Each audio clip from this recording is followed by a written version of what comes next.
Hello students, welcome all of you in the maths class once again. आज हम start करने जा रहे हैं एक्सरसाइज 14.5 का क्वेश्चन नंबर 3। क्वेश्चन में देखते हैं क्या दिया हुआ है। क्वेश्चन में कहा गया है draw the perpendicular bisector of X Y whose length is 10.3 centimetre. तो सबसे पहले हमने यहाँ पे क्या किया है, एक लाइन सेगमेंट ड्रॉ की है जिसका नाम एक्स वाई है और उसकी लेंथ है 10.3 सेंटीमीटर। तो सबसे पहले हमने एक लाइन सेगमेंट ड्रॉ कर ली है। क्वेश्चन को वन बाय वन रीड करेंगे और उसी के साथ बनाते जाएंगे। तो यहां पर मैंने 10.3 सेंटीमीटर की लाइन सेगमेंट ड्रॉ कर ली है और इसका नाम हमें रखना है एक्स वाई, क्योंकि क्वेश्चन में दिया हुआ है वही नाम हमें रखना पड़ेगा। तो यहां पर सबसे पहले लिखा हुआ था एक परपेंडिकुलर बाइसेक्टर भी ड्रॉ करना है हमें इस लाइन का, जो लाइन हमने बनाई है 10.3 सेंटीमीटर की। तो सबसे पहले इस लाइन को हमने ड्रॉ किया, उसके बाद हमें परपेंडिकुलर बाइसेक्टर ड्रॉ करना है। और परपेंडिकुलर बाइसेक्टर ड्रॉ करना तो आपको आ ही गया होगा। हमें इस लाइन के हाफ से ज्यादा डिस्टेंस लेनी है। एक आर्क ऊपर लगानी है, एक आर्क नीचे लगानी है, एक वाई से लगानी है और एक एक्स से लगानी है। इसको हम फिर समझ लेते हैं। हमने लाइन ड्रॉ की है, उस लाइन का परपेंडिकुलर बाइसेक्टर हमें ड्रॉ करना है।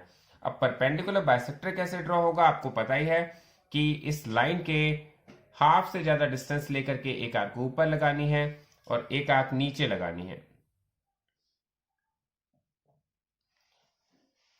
तो हमने एक पॉइंट एक्स से लगाया, एक पॉइंट वाई से लगाया। तो एक आर्क ऊपर लगाई है, दूसरी आर्क नीचे लगाई है। हमने देखा है कि यहां पर अभी दो इंटरसेक्टिंग पॉइंट आ गए और टू इंटरसेक्टिंग पॉइंट्स को हमने ज्वाइन कर दिया है। तो ये पॉइंट हमारा, ये जो लाइन है ये हमारी परपेंडिकुलर बाइसेक्टर आ गई है।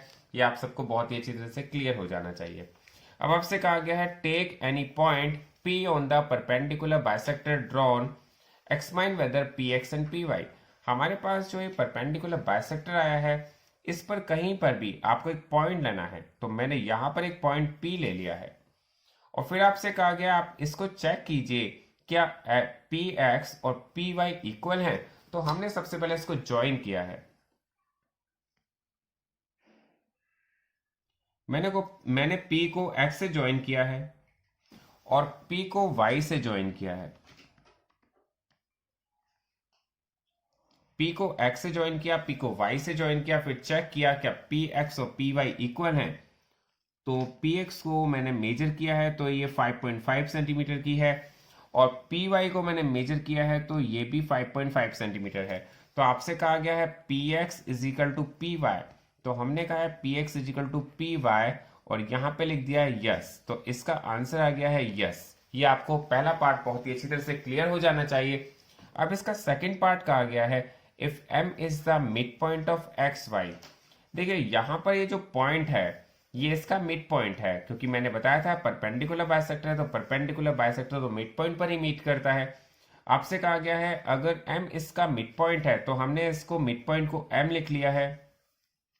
M is the midpoint of xy. What can you say about the length of my and xy? तो आप my और xy में रिलेशन बताइए। तो हमने देखा कि my जो है वो xy का रिलेशन क्या होगा। तो हमने देखा my तो मिड पॉइंट है, ये जो m जो है मिड पॉइंट है, तो my इस लाइन का xy लाइन का क्या होना चाहिए, ट्वाइस होना चाहिए। तो हम लिख सकते हैं xy is equal to twice of my। इसको दोबारा लिख सकते हैं xy is equal to 2my। ये आपको बहुत ही अच्छी तरह से क्लियर हो जाना चाहिए। तो अब देखते हैं students question number 4। Question number 4 में आपके पास दिया है draw a line segment of length 12.8 centimetre using compass divided into 4 equal parts. देखिए क्वेश्चन बहुत ही क्लियर है। क्वेश्चन में कहा गया आपको एक लाइन ड्रॉ करनी है जिसकी लेंथ 12.8 सेंटीमीटर है और यूजिंग द कंपास, कंपास को यूज करके आपको इसको 4 इक्वल पार्ट्स में डिवाइड करना है। तो देखते हैं इस क्वेश्चन को हम कैसे करते हैं। सबसे पहला काम हमने किया है, जो लाइन हमने ड्रॉ की है 12.8 सेंटीमीटर की,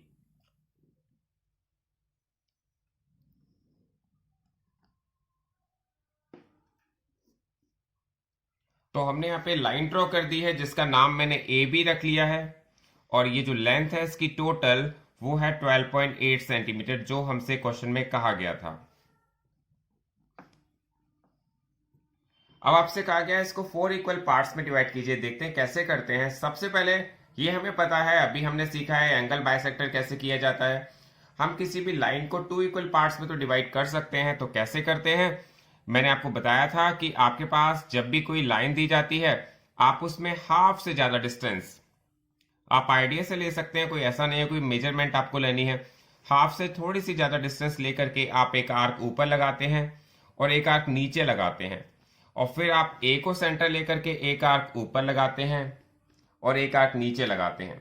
तो आपने देखा यहाँ पर कि ये जो लाइन है आपकी 2 इक्वल पार्ट्स में डिवाइड हो गई है। यहाँ पर अगर आप इन इंटरसेक्टिंग पॉइंट्स को ज्वाइन करेंगे, और मैंने बताया था जो लाइंस ज्वाइन की जाती हैं, जो एंगल बाइसेक्टर करके लाइन ज्वाइन की जाती है, वो लाइन डॉटेड होती है। तो आपको ये बात क्लियर हो गई होगी, ये लाइन हमारी 2 इक्वल पार्ट्स में डिवाइड हो गई है। एंगल बाइसेक्टर का मीनिंग भी 2 इक्वल पार्ट्स में डिवाइड करने का होता है। मैंने बीच वाला जो पॉइंट ले लिया है उसको मैंने ले लिया है P। क्लियर हो जाना चाहिए आपको। इसके बाद अब हमारे पास 2 लाइंस आ गई हैं। एक लाइन आ गई है AP, एक लाइन आ गई है BP। अब हम एक काम और कर सकते हैं, हम इस लाइन को 2 इक्वल पार्ट्स में डिवाइड कर दें और इस लाइन को भी 2 इक्वल पार्ट्स में डिवाइड कर दें। तो देखते हैं कैसे करते हैं। अब हमने क्या किया, AP लाइन को हमें क्या करना पड़ेगा, बायसेक्ट करना पड़ेगा, और BP लाइन को भी बायसेक्ट करना पड़ेगा, क्योंकि आपको क्या करना है, इस पूरी लाइन को 4 इक्वल पार्ट्स में डिवाइड करना है।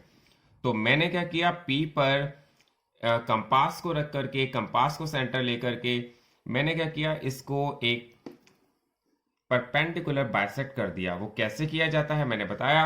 हाफ से ज्यादा डिस्टेंस लेकर के आप इसके दोनों पॉइंट पर रख करके आप इसको परपेंडिकुलर बाइसेक्टर कर सकते हैं।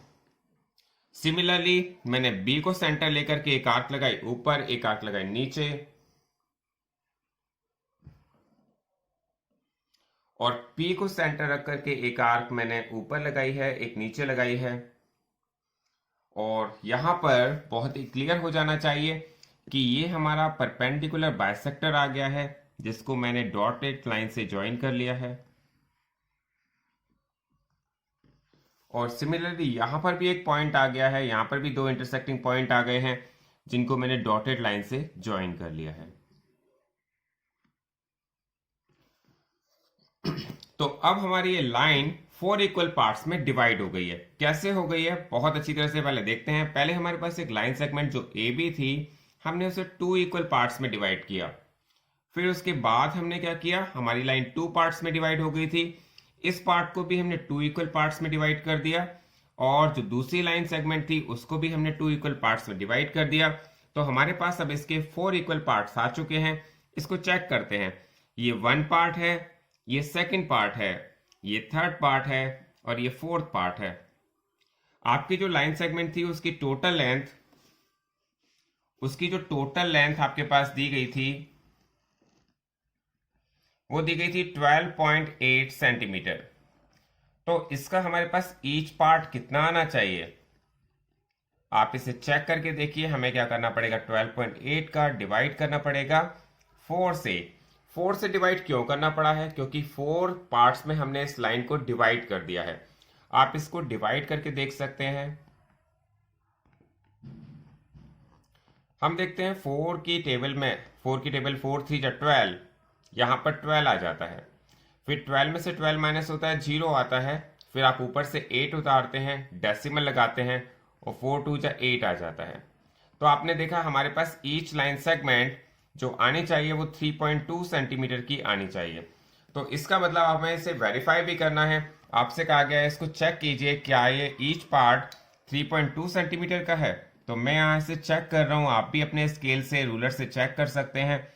तो मैंने फर्स्ट पार्ट चेक किया है, डेफिनेटली ये भी 3.2 है, ये भी 3.2 है, ऑल पार्ट्स इसके 3.2 सेंटीमीटर के आ रहे हैं। तो यहां पर हम लिख सकते हैं, यहां पर हमने P पॉइंट लिया था, यहां पर आप कोई भी पॉइंट ले सकते हैं, यहाँ पे Q पॉइंट ले सकते हैं, यहाँ पर R पॉइंट ले सकते हैं, और आप यहाँ पर कह सकते हैं कि ये पार्ट 3.2 सेंटीमीटर है, ये पार्ट भी 3.2 सेंटीमीटर है, ये पार्ट भी 3.2 सेंटीमीटर है, और ये पार्ट भी 3.2 सेंटीमीटर है। और यहाँ पे लिखा जा सकता है कि AQ is equal to PQ is equal to PR is equal to BR is equal to 3.2 centimetre. ये क्वेश्चन यहाँ पर कंप्लीट हो गया है। आई थिंक आपको ये क्वेश्चन बहुत अच्छी तरह समझ में आ गया होगा।